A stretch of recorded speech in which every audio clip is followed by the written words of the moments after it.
When I say the word frugal, what comes to mind? Do you think of your penny-pinching sibling? Or your coupon-cutting aunt? Your coworker that always brings their lunch? The reality is, frugal means something different to everyone. Frugality is a spectrum, and I believe it can be extremely beneficial to live your 20s with a healthy amount of frugality. Split rent with roommates. Shop at value-based stores. Avoid overspending on luxuries like new cars or fancy clothes. Winning these battles early on can pay dividends, literally and metaphorically, down the road. But frugality can go too far. Your 20s aren't a time to deprive yourself of everything at the expense of saving money.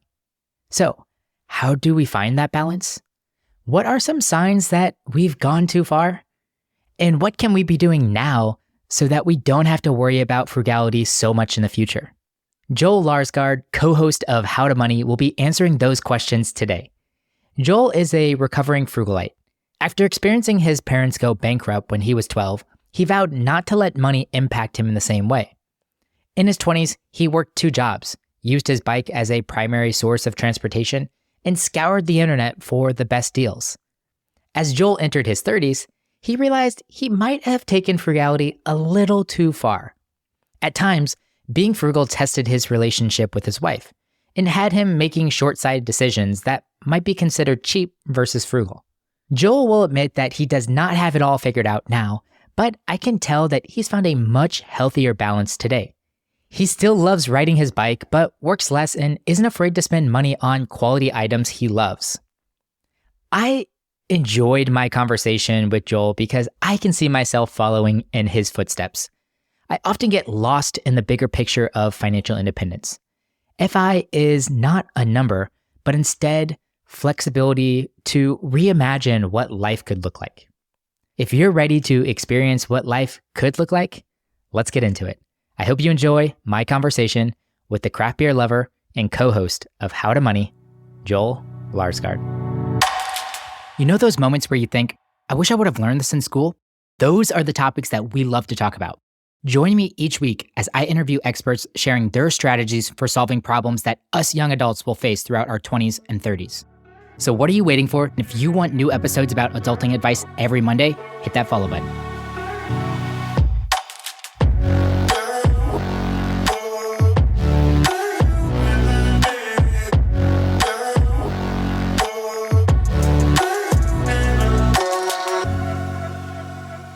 Well, let's get into the topic at hand, Joel. I'm stoked, and this conversation might feel like we're playing devil's advocate. We want to talk about frugality, and we both think frugality is cool. Like we think it's useful in many contexts, and we're going to share and probably make a case for frugality early on here.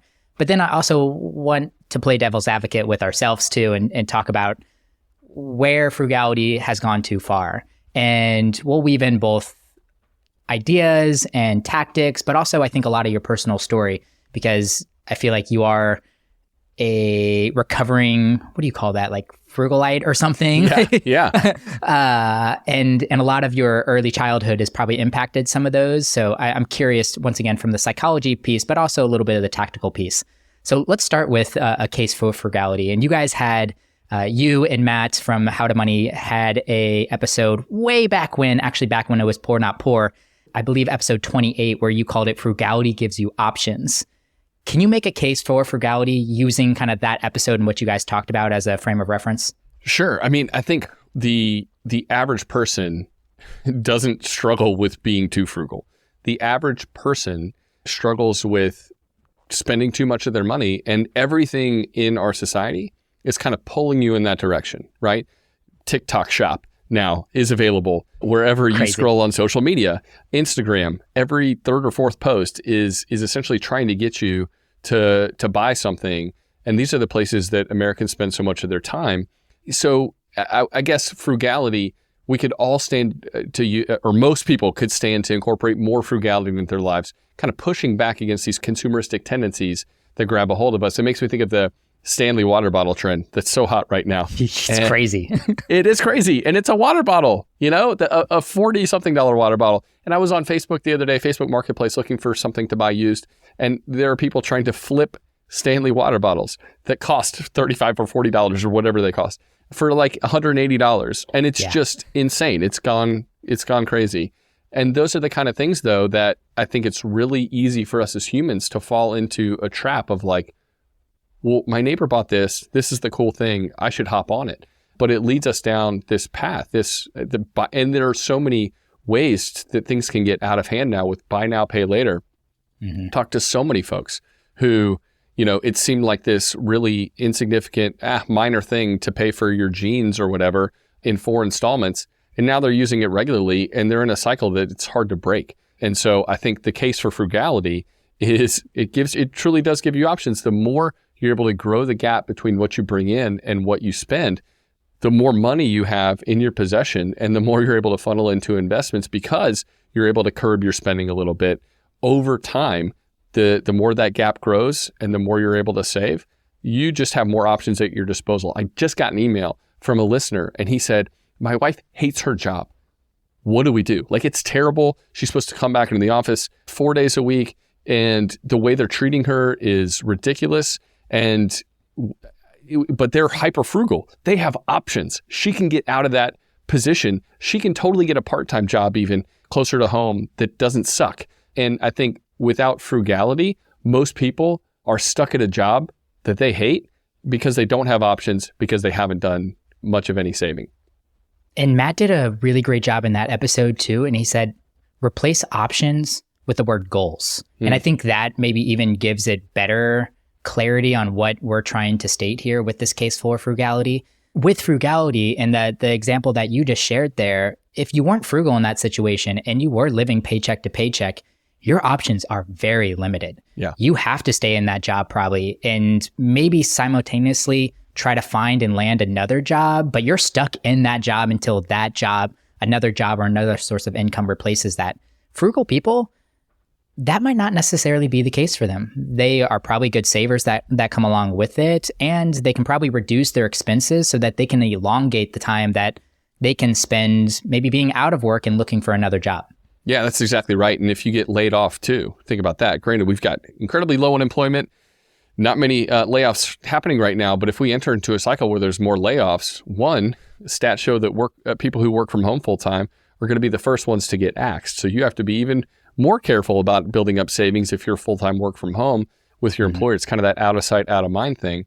But really, then the other thing you need to consider is how much do you have on savings so that you can actually not have to take the first job offer that comes along. I've had friends who lost their job and, it's a job that pays less. It's not really going to help them out in their career. And they wish they had a few more months to do more interviewing and find something that was going to make sense and help them continue on the trajectory they're going on. But they don't have that time because they don't have the cash reserves to back them up. And so I think frugality can give you like peace of mind, but it can also give you time in order to ensure that you don't have to take that first crappy thing that doesn't pay as well that comes into your life. But for a whole lot of folks, when you look at the stats, more than 50% of Americans don't have $1,000 in savings. And that is just, it's hard for me to fathom. It's really hard to live on the financial precipice like that. It adds a lot of stress to your life on a weekly, monthly, daily basis. But then it also, if another shoe drops and it puts you in an even more precarious position, well, you don't have the financial wherewithal to make a different choice. You have to take the next job that comes along because, those bills are due on the first of the month. So I think frugality, adding to that savings, gives you not only tamps down the stress levels in your life, but then when, you're forced with some sort of difficult choice, you have the cash to back you up. And one of the other things we've talked about too on the show is this thing called a bare bones budget. And that is something where you don't have to live your most hyper frugal lifestyle. I think some frugality is important now, but then having this bare bones budget, which is essentially like, how far could I reduce my spending in a month if something negative were to happen to me? It's a nice thing to have in reserve and to be able to implement if, God forbid, you did lose your job and you're like, okay, cool. Well, I can cut all this streaming. I can cut all the eating out. I can cut this and this too. And then it allows me to stretch those dollars that I've saved even further. Let's put some definitions because I think frugality can get a bad rap in this area because sometimes it gets confused with being cheap. And you guys have a recurring segment that's frugal or cheap, and you guys kind of put out these ideas or these situations and you guys decide, is that frugal or is that cheap? But just in terms of definitions, how would you delineate what is cheap versus what is frugal? Yeah, that's a good question. And I think you're right. I think sometimes those two terms get blurred.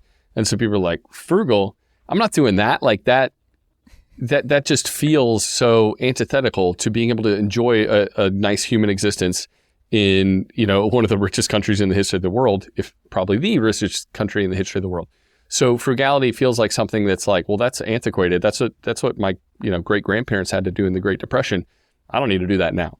But that's why we're living on the financial precipice, is because we don't have any of that discipline.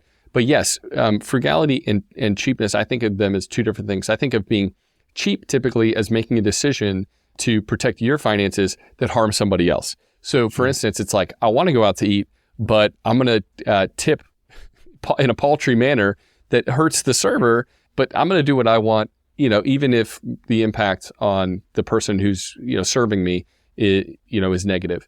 So it's typically, or this can even be in a relational context with a spouse or a roommate or something like that, right? Where you're like, hey, and I think it's particularly in like a spouse sort of relationship where you don't think about them being able to spend money in a way that matters to them. You're not having those conversations, and it's all about like, no, we're going to save every dollar possible. And that can have a negative impact on your relationship over time. And even early on in my marriage, like I found I was so like penny pinching so tight, and I really wanted to kind of reach higher stages of financial independence more quickly, and didn't communicate about it very well with my wife, and didn't allow her some of the freedom that she really needed. And so that was something that over the years we really had to come to grips with, and I had to learn a lot about too. And we had to grow together. And it was mostly me who had to change on that front. Yeah. How did you guys compromise in that area? Because it seemed like you would do a lot of, like, she would want to buy something, and then you would need to do kind of the final buying review and make sure you can't find that somewhere cheaper. Did you give on that a little bit? Did you put a dollar number to it? Did you guys just have the conversation and understand, hey, when I'm making a big decision, I feel like you might be able to find a better deal for me. Cool. But also, if I want to buy something and this is what I want to buy, I'm probably going to buy this. Yep. Yeah, that's exactly how it kind of shook out, was essentially where on big ticket items, we said, this is a conversation we have to have, the two of us. And I do have kind of an unnatural ability to shop and find discounts. And so like, let's use that to our advantage. But also if there are small dollar amount items that you want to buy, like, one, I just need to be okay with it and trust you, and know that my wife, just because she wants to buy something, she's not intentionally trying to harm our finances. She's trying to enjoy life as well. And so I think that's how I took it at times. I was but wait, no, that money could have been saved or invested. But I also didn't apply the same scrutiny to my own purchases at times. And so that's part of it too. It's really easy to be like, well, I needed that or whatever, and not give the same kind of room to your spouse to do the same, to have that flexibility, that freedom. So yeah, it was definitely a lot of discussions and a lot of growing up. But now I just don't really question her spending, and we have enough in savings where if we overspend a little bit in a given month, like, it doesn't freak me out like it used to as well. So part of it is building up a bigger financial buffer, and part of that is having more trust in your spouse and having kind of open lines of communication. Let's keep you in 20-something Joel framework. I am so curious to hear about some tips and strategies for embracing frugality, especially early on in your 20s. And I think a lot of 20-somethings are kind of down for this. We come out of college and we were already probably living on a shoestring budget then, and kind of okay with hand-me-down clothes or freebies on Marketplace, random things to like furnish our house, stuff like that. And I think we could continue to embrace frugality throughout our mid to late 20s if we had some context and direction. Can you think of some tips and strategies that you use to find great deals or to keep your expenses low, especially knowing that coming out of college, you're making $24,000 a year? Like, I just can't fathom. How do you make that work, man? So what did you do? So Joel in his 20s was weird and goofy and very much trying to save as much as possible on a shoestring salary. And I think you have to be willing to think outside the box when it comes to saving money. And I think there's a lot of discussion about avocado toast or coffee out. And kind of annoys me after a while on the personal finance front, because it's not the $4 coffee typically, unless this is something you do 31 days of the month, right? Then it adds up, right? But for the most part, that's not what's breaking your budget. It's the bigger line items that are really throwing you for a loop, specifically transportation and housing, right? And if you can get those things under control, then you're going to feel the freedom to be able to spend in some of those other ways that matter to you. And I want you to curve back in maybe some of those ways too. But let's think about those two topics for just a second. Driving a car that doesn't cost much money is going to save you a ridiculous amount of money. I remember even talking with a friend at one point. I was going to buy a really, really cheap new car because I've been driving beaters my whole life, and I finally had a real job. And you know what? It was time for me to upgrade. And he was like, you know what? If you just continue doing what you're doing though, you're going to reach greater levels of financial freedom so much more quickly. And he was right. He was right. And I'm so glad that I listened to that advice, because I ended up buying like a Nissan Altima for $3,200. It lasted me for like 6 or 7 years. It was a great car. Granted, it's harder to find a car for $3,200 now, but let's double that. Let's say $6,400 is you can buy a good functioning car in that price range. But most people think either new or gently used. And part of what's great about those much older cars that are still in great condition, get it checked out by a mechanic, of course, before you make the purchase. But it's how much money you're saving on the vehicle. You're not experiencing the same depreciation every single year. It's how much you're able to save on taxes and insurance for that car. I mean, the numbers go on. It's not just the price tag. It's not just 25 grand versus $6,400. It's all the other ancillary costs that come along with it. So really consider and think long and hard about that. And if it's just point A to point B transportation for you, if that's how you can think of cars, it's going to save you a lot of money. On the home front, more roommates, the better.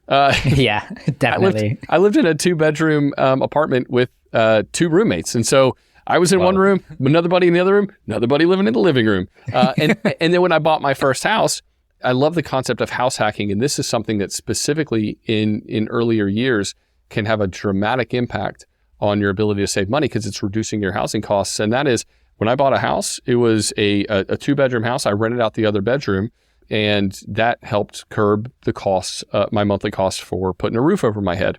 And house hacking, there are people who've written books on it. There's a lot of information out there, but the dramatic impact that can have on reducing your monthly bills and turning kind of what is your biggest cost center typically in your budget into potentially revenue generation by renting out a part of your home.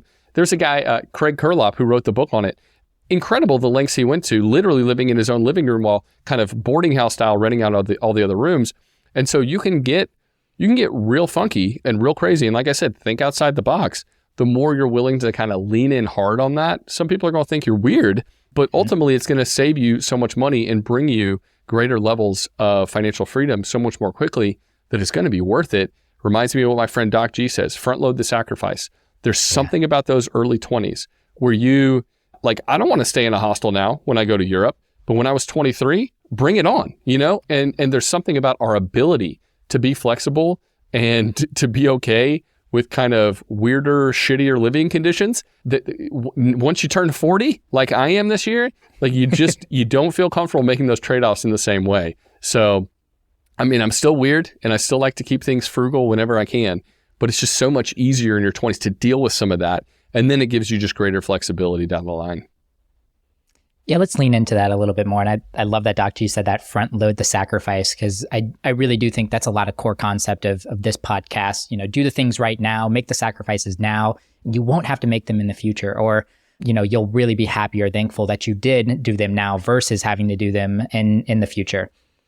Kind of looking back at your life, turning 40 this year, where do you feel like you took frugality too far? Where at in your journey did you realize the returns of frugality are kind of diminishing? Like, I'm not getting what I should out of frugality anymore. It's actually crippling my life versus adding to with the goal of accelerating my investments and finances. Now this is just, it's far outweighing what I want to do on that side.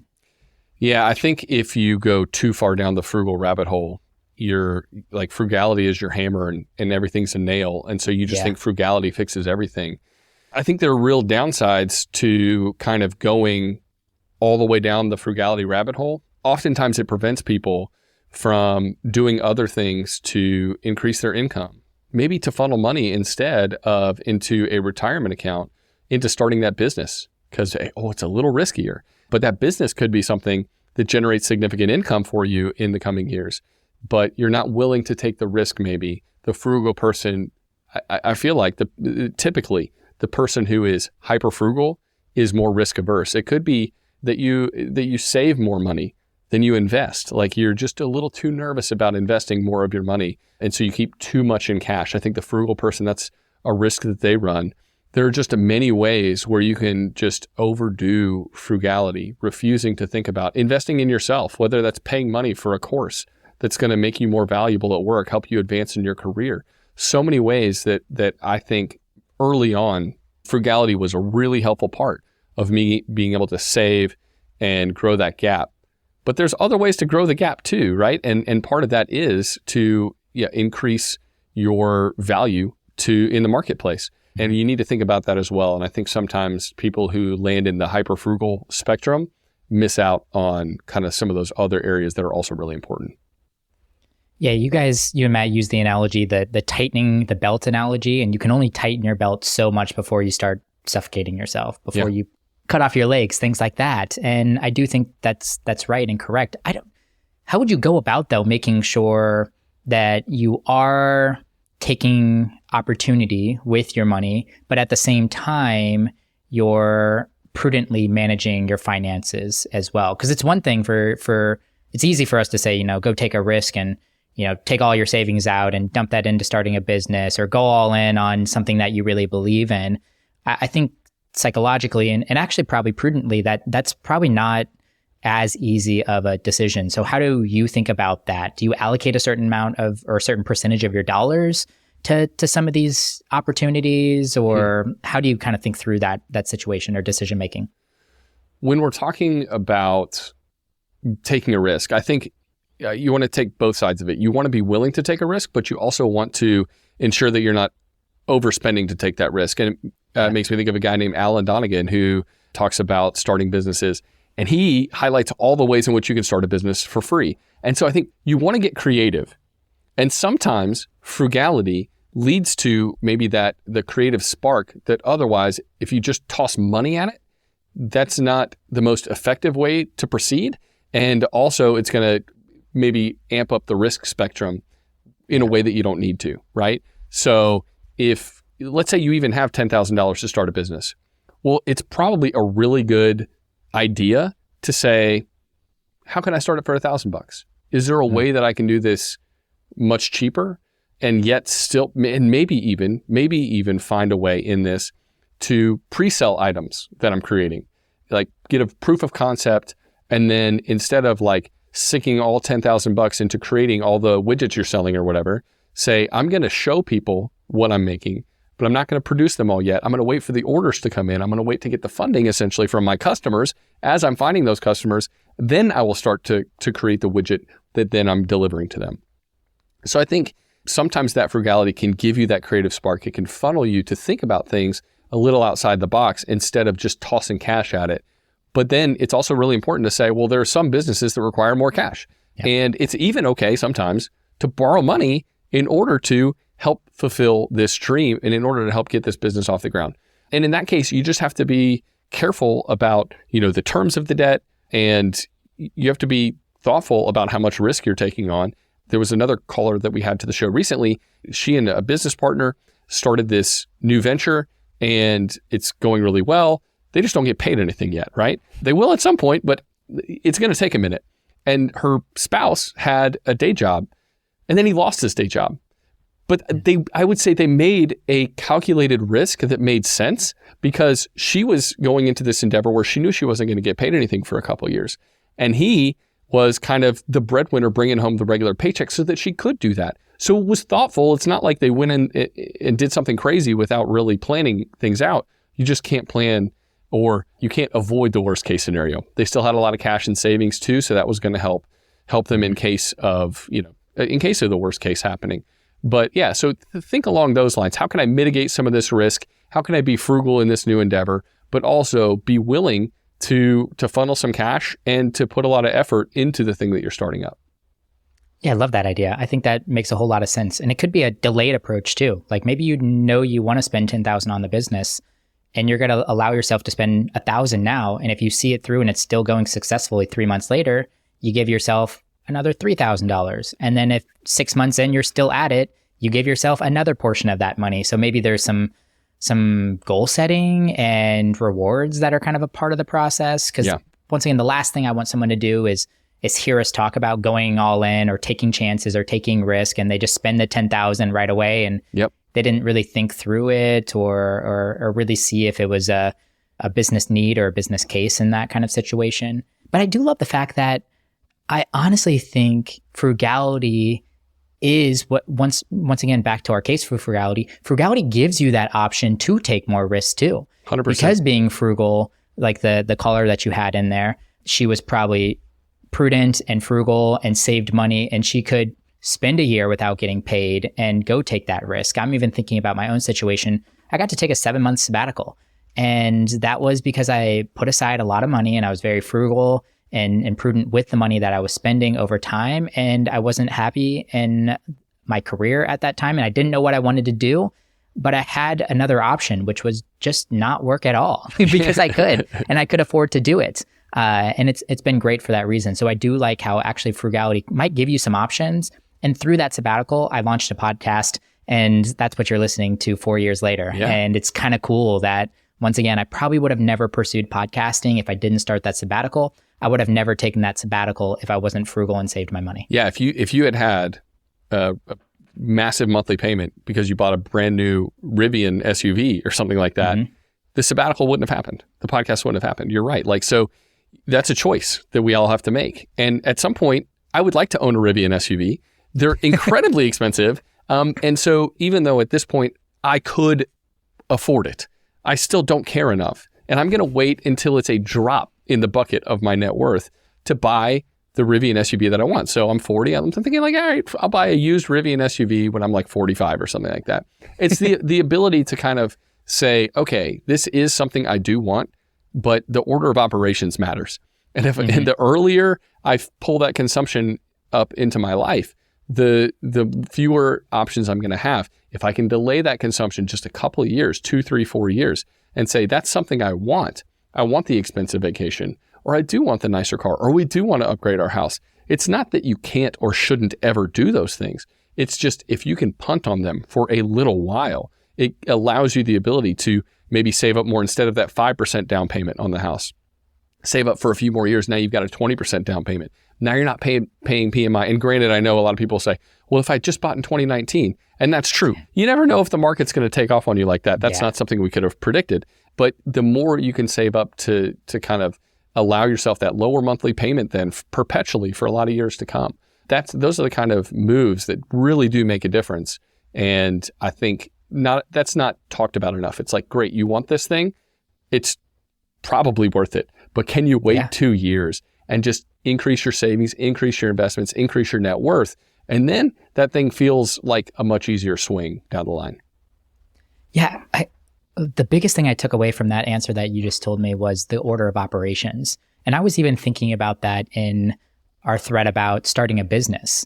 And yeah, it might be great. And it might be an awesome idea to invest in yourself in this business concept that you have. But there might be some things that you want to do prior to that, like fund an emergency fund. Yeah. Like that might be the big one, or pay off high interest debt. Like maybe it is a great idea for you to take a chance and invest some money into a business or a side hustle or into real estate or something like that. But there might be a couple of other things that you want to handle or take care of prior to that will allow you to not put so much financial stress whenever you do make the decision to go ahead and invest in yourself or invest in a business. Then all of a sudden it truly is an investment and not a choice between burying yourself further into financial stress because you have high interest debt and you're living paycheck to paycheck or on credit cards or something like that. And everything you read about financial stress just makes me want to avoid it completely. And even frugality doesn't guarantee that you never encounter financial stress, right? And especially in the society we live in with the way healthcare works and stuff like that, a medical bill that comes out of left field could completely sideswipe your finances. So I'm not saying that it's even frugality is like this all-encompassing silver bullet, but it sure does help most folks relieve financial stress. There's something about, I think, people being in serious amounts of debt. There was a study that said that it lowered their IQ by something like 12 points. It's like you're walking around life a little bit dumber, which is going to impact your career, which is going to impact your relationships, which is going to impact your mental health and your sense of self and your just general happiness levels. It's amazing how our money impacts everything. And it's not, my thing is, money is not the end all be all. It's not this goal to get the most numbers in your 401k necessarily, right? It's about allowing you to live a healthy, happy life and realizing that money is a tool to be able to help you achieve great things. But when you think about that, who wants to walk around with that cloud hanging over their head? It's like Pigpen and Peanuts or whatever, that filthy cloud hanging around it. That's kind of what poor money habits do to us. And then we aren't free to say, oh no, I'm ready. I really want to start this business, but you're not financially ready to do it. You might be mentally prepared, but you've got to do some financial work on your end first. It makes me think of like friends who want to be missionaries. Interestingly enough, they can't go to the mission field until they like paid off their debt. So they say, I feel really like this is the next step for me, but the missions agency says, sorry, like you've got to do this, this, and this first because you've dug yourself in such a financial hole. Or other places where like a job you might apply for. And let's say it's like a top secret government job or something like that. They're looking at your credit score. They're looking at your debt obligations. Could anyone bribe you or something like that because you've got these unsecured debts hanging out in your life or something like that? You might not get the job because of your financial habits. And so those might be two odd examples, but I just think there's a lot of truth to the fact that stress reduction that comes with like some slightly better frugal habits is going to be more beneficial to you than whatever it is you might buy or want to buy today. Joel, let's start putting a bow on this conversation and kind of come to the conclusion with how do we embrace frugality without going overboard? And a concept, a principle that you guys talk a lot on your show is craft beer equivalent. So you and Matt on How to Money crack a beer, have a beer with each other on each and every episode. And not only is that because you guys enjoy craft beer and it's a great excuse for you guys to get together and drink a craft beer together, but because of this thing that you call the craft beer equivalent. So can you tell me a little bit about that principle and how someone might apply that to trying to find balance with frugality? Yeah, and drinking and giving financial advice is really smart, by the way. So, yeah. I like it, Joel. I like it. We didn't think about the downsides of that when we started. The craft beer equivalent is really kind of at the heart of the show in so many ways. And it is because, like I talked about earlier with the people who want to shame you for getting an avocado toast or for getting a coffee at your local coffee shop, which I did this morning with my son. And it was a joyous event. And it's his favorite thing in the week when we go to the coffee shop together. That's and cool. So you don't want to deprive yourself of those little joys in life. I think sometimes those releases can actually like help us stay the course on the bigger goals that we have. But the craft beer equivalent is essentially like, what is it that you love so much that moves the needle so much in your life where that spending has this massive positive impact for you that you're willing to spend more than most people think is reasonable in the here and now while you're also being wise and diligent in saving and investing for your future. And the thing is, you can't have 32 craft beer equivalents.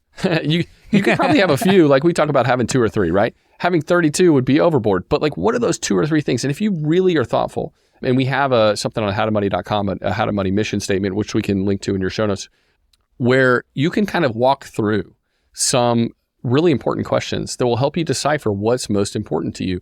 And if you can come up with a couple of craft beer equivalents, for mine, craft beer is one, folk art. I really love art, and it's untrained artists. And this is my thing. Like we went to my favorite folk art festival in the fall and dropped folk art's actually pretty cheap, but still dropped like $700, man, because like this is something that we just kind of spend really intentionally on and cost be damned almost, right? And so what is that for you? Highlight those things in your life what is that for you, for your partner, for your family?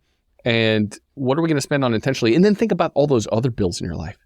Well, how can we dial back on that? Because that didn't really make the cut. And so it makes me think of something like your cell phone service or how much you pay for internet or streaming providers. Like, oh, well, maybe actually, now that I think about it, I actually want to spend more in these other areas that I've called out as important. So it makes it actually more exciting to dial back in the areas that don't matter as much. And to say, well, I'm paying $80 a month for my cell phone service now, but I can just hop over to Mint Mobile and spend $15 a month or something like that. And then it starts to make frugality actually more exciting, not because you're just like trying to pinch yourself and pull back to where it hurts, but because you're trying to be more intentional about your future saving and investing, and also spending in the ways that move the needle and matter more than just, I think so many times we're just inertia bias. We're doing things because that's the way other people do it, instead of like really honing in on what matters to us. And that's why money and personal finance is so much more than just math and numbers. It is psychological and personal. And you have to delve into that realm and know yourself a little bit so that you can kind of figure out what you feel comfortable spending more on, and then where you feel comfortable like really dialing back the spending in a big way. I love that so much. And I think whenever people are thinking through their craft beer equivalent, ideas are probably popping in their head. And I honestly think if you select 2, maybe 3 of those categories, and you allow yourself to spend in those categories kind of however you would like. I think Ramit Sethi has like the 10x rule, like pick that category and 10x it. Like imagine you spending 10 times as much as you're currently spending on going out to eat with your girlfriend. What would that look like? Would you try every 5-star restaurant and driving distance? What would you do? And the possibilities and the opportunity is expansive. But with that, he says you have to mercilessly cut on every other area, and being very critical to your cell phone provider or to transportation costs or housing costs if that isn't your categories that you're selecting. And I think one other approach that could potentially be taken, especially for 20-something, is some kind of seasonal approach where maybe you do kind of go bare bones, take your bare bones budget approach for a while, and you dial in and you put your head down and you work hard and you make extra money and you try your best not to be spending money through a certain period. And then you allow yourself to enjoy a other certain period of your life. And I know you did this in your early 20s with your 3-month road trip. Yeah. I would love to conclude this conversation with a joyful memory from that trip. So you were 6 months into your kind of radio career, interning with the Clark Howard show, and you decided, before I jump back in to the real world, I'm going to go take a 3-month road trip. It seems crazy for someone that's as frugal as you. So the decision-making process would be interesting to pick through. But really, I just want to hear from, what was a cool memory or experience that still puts a smile on your face from that trip? Man. Well, so I heard from my buddy Travis, who I did the road trip with the other day, and so we had bought this Honda Accord station wagon together for like $3,000. So we drove that together, and then he bought out the other half, and it was his car after that. And then he sold it to somebody else on Facebook. That person reached out to him on Facebook and let him know, hey, guess what? This thing's got 300,000 miles on it now. And so it was kind of cool to see that thing's still running, still serving somebody. And that's just amazing. Like, I don't even know how much he sold it to that guy before, but if we bought it for $3,000 and then he sold it for $2,000 and now that thing's still running, it just makes me realize like how good those old Hondas actually are. But yeah, so many good memories from that. I was telling my kids about it the other day, and it's I wouldn't change it for the world. Like, I don't remember how much money I spent. We slept in the station wagon or in our tents or with random people we met. And but those were some of the best experiences. It was the serendipitous encounters with people. It was the meeting random folks. It was seeing this entire country. Yeah, I think it was probably cheaper to do that then, of course, because of inflation. But it's still something that really almost anybody can do if maybe they dedicate themselves to frugality for a little bit of time, and then they're willing to be super frugal on the trip too. Like, we were like cooking rice on our own, like, camping stove and stuff like that. Yeah, I met a bull rider named Chance. Yeah, I mean, you can't make that up. So it was such a fun experience, and it's one of those things where you also have to think about that too. Like, what is it? How am I funneling my money into the things that are going to give me those life experiences that really matter? And I think sometimes if you are too strict of a frugalite, maybe you're unwilling to take that leap. And so that balance is so crucial, and yet the gray area, the pendulum in the center, that's something that just like few people talk about because it doesn't make the headlines. It's not as sexy, but that's really what I think most people want from their lives. Joel, bring us home. You got so much good insight, wisdom. You share awesome stories, and of course, you have great selections on craft beer. Where can people find all of those things? Sure. Yeah, they can go to howtomoney.com. We got articles up there, lots of information for people who prefer the written word, you can always find the How to Money podcast wherever you listen to podcasts. And the How to Money newsletter, I would suggest people sign up for that. Every Tuesday morning it comes out. It's chock full of good advice and encouragement to help you keep going with your personal finances, keep moving in the right direction. One more final question. If you had the opportunity to teach a 16-week class to a group of graduating college seniors on a topic that isn't normally covered in the classroom, what would you teach and how would you teach it? That's a great question. So I'm probably not qualified to teach on anything, maybe even personal finance, but I think I would really balance moderation and kind of lifestyle design is probably what I would want to teach about, because I think we live in a culture of excess, whether it's consumerism, whether it's workaholism, and balance is something that's hard to find. You don't hear many people highlighting their 7-month sabbatical. Yeah. Or they're ditching work as their career's just getting started to go on a 3-month road trip. And I want that to be more normal. Or people just saying, listen, I'm going to work 35 hours a week instead of the 50, that most of my friends, 50 plus that most of my friends work. So I can go on more hikes, and so I think that's probably where I would focus. And I just think it applies to so many areas of our lives. It applies to finances, but it applies to how we spend our time, and it applies to our relationships and taking care of the people around us. So that's probably the course I would want to teach. Cool. Once again, everybody, Joel Larsgaard, he's got a podcast with his best friend, Matt, called How to Money. Check it out on any of the podcast players. Joel, it was a pleasure meeting you. Thanks again, man. Of course. Yeah, thanks for having me. Thanks for listening to the episode. As always, I appreciate your kind words. If you want to leave us a rating and review on your podcast player right now, that would absolutely make my day. If you want to find episode show notes, our blog, and other great resources, head over to tsirpodcast.com. If you have follow-up questions, an idea for a future episode, or just want to say hi, we have a contact form on our website, and those messages go straight into my inbox, and I promise you, I will reply. But all right, guys, I really appreciate you tuning in. I love you all, and you're not alone. Let's keep making it through our struggles together.